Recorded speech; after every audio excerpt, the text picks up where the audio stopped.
O Senhor esteja convosco. Proclamação do Evangelho de Jesus Cristo, segundo Lucas. Naquele tempo, Jesus dizia às multidões: quando vedes uma nuvem vinda do ocidente, logo dizeis que vem chuva, e assim acontece. Quando sentis soprar o vento do sul, logo dizeis que vai fazer calor, e assim acontece. Hipócritas, vós sabeis interpretar o aspecto da terra e do céu. Como é que não sabeis interpretar o tempo presente? Por que não julgais por vós mesmos o que é justo? Quando, pois, tu vais com teu adversário apresentar-te diante do magistrado, procura resolver o caso com ele, enquanto estás a caminho. Senão, ele te levará ao juiz. O juiz te entregará ao guarda, e o guarda te jogará na cadeia. Eu te digo, daí tu não sairás enquanto não pagares o último centavo. Palavra da salvação.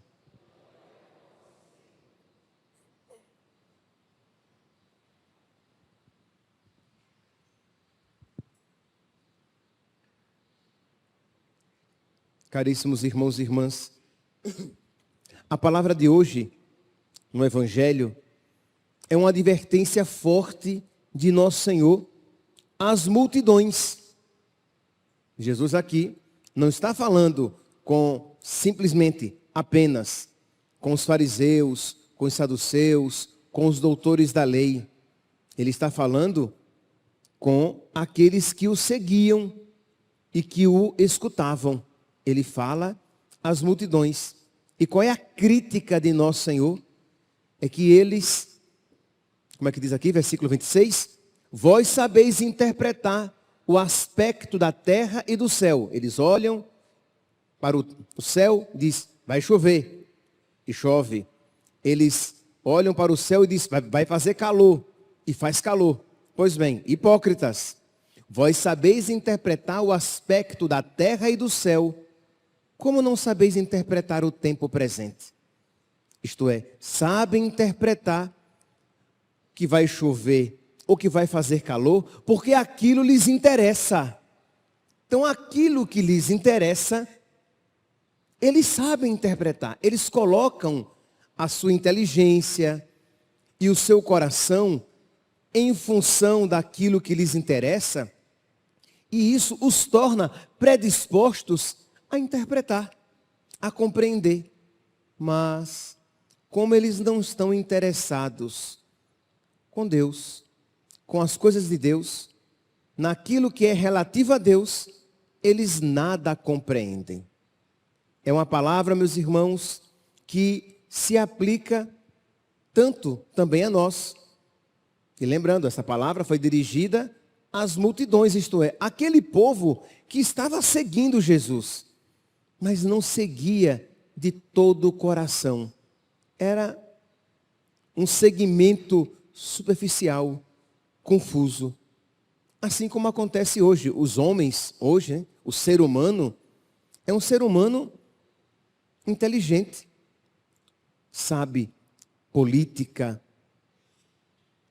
biologia, arte, economia. Muita gente aqui mesmo sabe de muita coisa, sabe interpretar muita realidade deste mundo, sabe língua portuguesa, sabe dar aula de outras matérias, conhece muito a respeito, não é nem médica, não é nem médico, mas sabe muito de nutrição, consegue distinguir muita coisa, mas quando isso se aplica às realidades de Deus, é um completo analfabeto. Quando isso se aplica às coisas da oração, é nécio, ignorante, desconhecedor. Você sabe, né? Você ouve o choro de uma criança e você diz, é dengo, é birra. Ah não, é fome. Não, é dor. Ah, é sono. Isto é, distingue. Você ouve um choro, você já sabe dizer o que é com aquele choro. Mas, por quê? Porque para aquilo você tem interesse. Mas para as coisas de Deus, o seu coração fica afastado.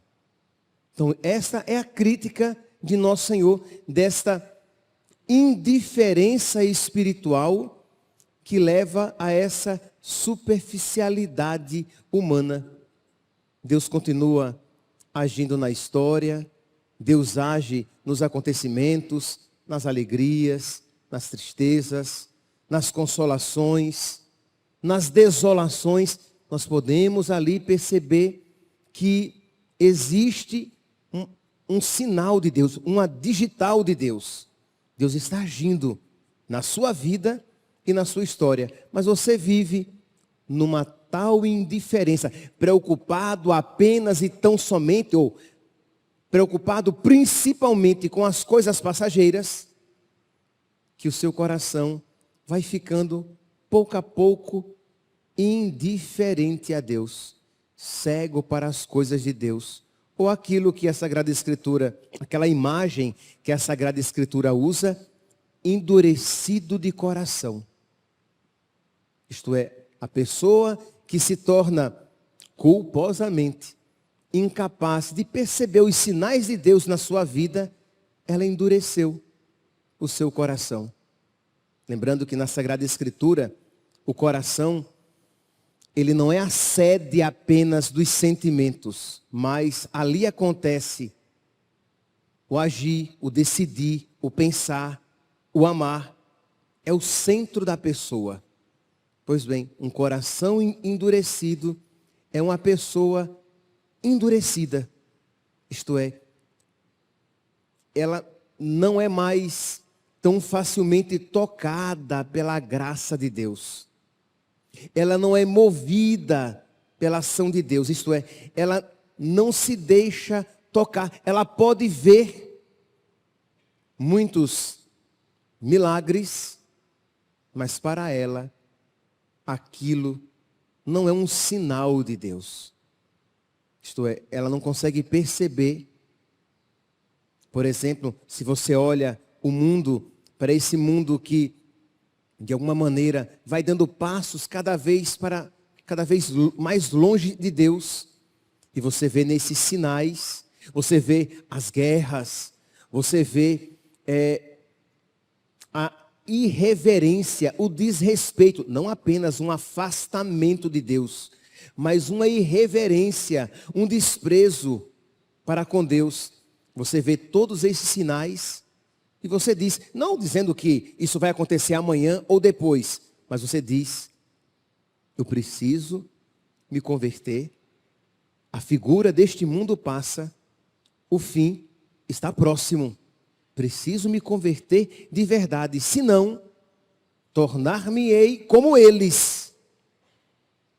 Isto é, aqueles que viraram as costas para Deus e se afastaram de Deus, se afastaram e viraram as costas gradativamente. Ninguém se tornou mau e perverso como nós muitas vezes vemos aí fora, do dia para o outro, da noite para o dia. Mas foi algo gradativo, paulatino, cotidiano.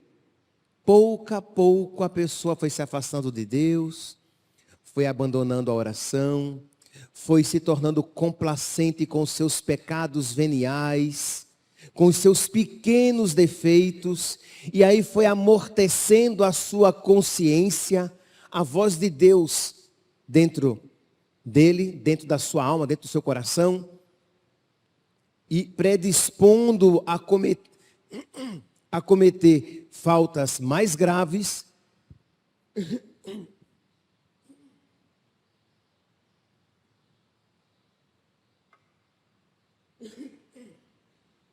predispondo a cometer faltas mais graves e maiores. Isto é, o coração que se endureceu em coisas leves, isto é, você, sem resistência nenhuma, você assentiu, consentiu, aceitou pequenos pecados, pequenas faltas, pequenos defeitos. Começa assim. Isto é, você foi aceitando de modo tranquilo essas pequenas falhas. Isso foi endurecendo o seu coração e levando a consentir também em faltas maiores. E aquela dureza tomou conta de todo o seu coração, de toda a sua alma, de modo que você se torna insensível a Deus.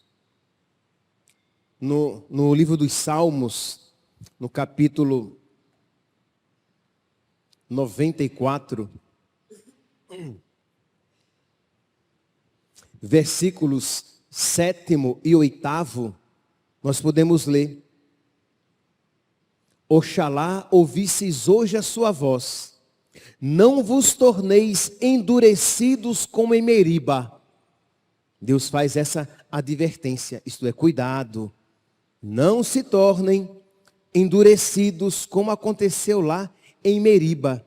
O povo que vinha caminhando com Deus, guiado por Moisés e Arão, falta-lhes água, e diante daquele sofrimento, o povo começa a reclamar de Deus, de Moisés e de Arão.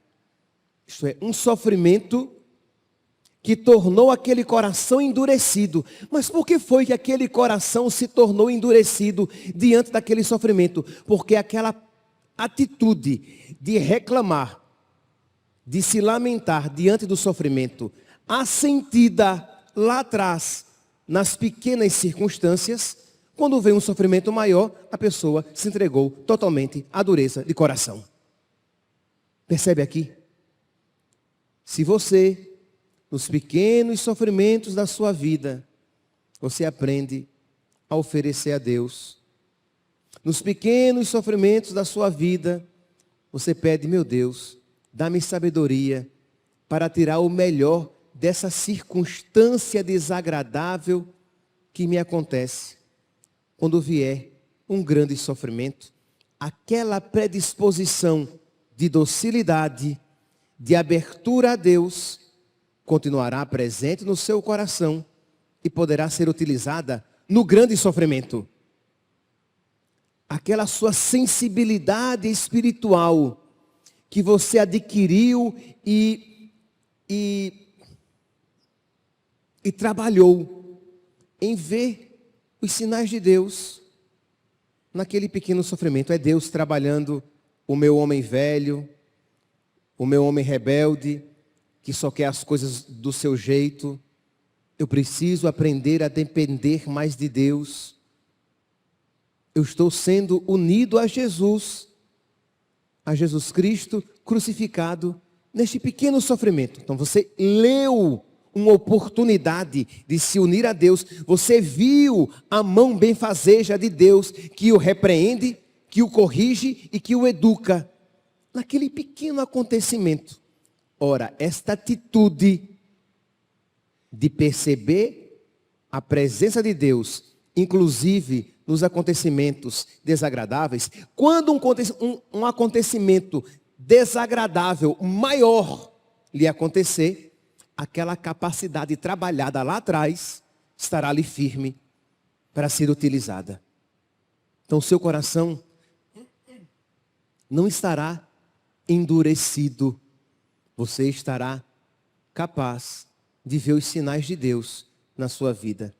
É Deus que me corrige, é Deus que me prepara para algo melhor, é Deus que me ensina a capacidade de renunciar, é Deus que me configura a Ele na cruz, porque Ele me ama.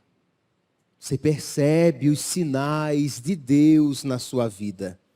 Você faz uma leitura espiritual. No livro de Ezequiel, do profeta Ezequiel, no capítulo 36, nós temos aquela passagem tão conhecida que fala que Deus enviará uma água viva que vai lavar o ser humano das suas imundícies e lhe transformar o coração, dando-lhe um coração novo, um coração de carne.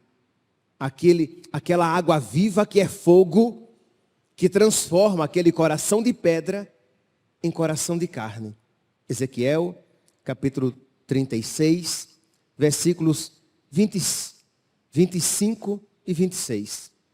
Derramarei sobre vós águas puras, que vos purificarão de todas as vossas imundícies e de todas as vossas abominações. Dar-vos-ei um coração novo, e porei em vós um espírito novo. Tirar-vos-ei do peito o coração de pedra, e dar-vos-ei um coração de carne. Tirarei do vosso peito este coração de pedra insensível, e vos darei um coração novo, um coração de carne, um coração sensível, um coração que não é mais guiado pelas suas paixões, como o coração de pedra, pela sua obstinação no pecado, pelo seu apego apenas às coisas passageiras, mas um coração de carne que é guiado pelo Espírito. Um coração de carne que é um coração vivo. Um coração de carne que ama as coisas do alto. Um coração de carne que vê Deus, os sinais de Deus, onde as pessoas não veem nada ou apenas sofrimento. Vamos lá, meus irmãos, diante desta palavra que o Senhor nos dirige a todos, dizendo que aquela multidão conseguia discernir tantas coisas, mas não conseguia discernir os sinais de Deus. Peçamos nesta Santa Eucaristia que o Senhor nos dê um coração novo, nessa sexta-feira em que nós nos recordamos do Sagrado Coração de Jesus. Peçamos que o Senhor nos dê um coração novo, que seja vivo, um coração capaz de perceber os sinais dele na nossa vida. Louvado seja nosso Senhor Jesus Cristo. Para sempre seja louvado.